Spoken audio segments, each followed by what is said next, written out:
Hujan deras yang melanda pantai barat Provinsi Aceh menyebabkan dua kecamatan di Kabupaten Aceh Jaya terendam banjir.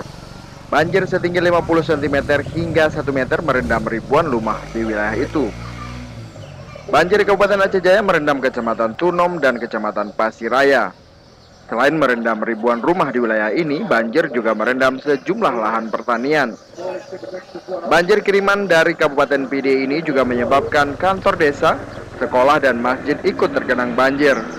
Jalan raya yang menghubungkan Aceh Jaya dan Aceh Barat juga ikut tergenang banjir. Ketinggian air di badan jalan sekitar 50 cm juga mempengaruhi arus lalu lintas di wilayah itu. Sejumlah pengendara sepeda motor terpaksa mendorong motor mereka. Kepala BPBD Kabupaten Aceh Jaya Amren Suyana menyebutkan, banjir yang merendam wilayahnya terjadi sejak Sabtu dini hari.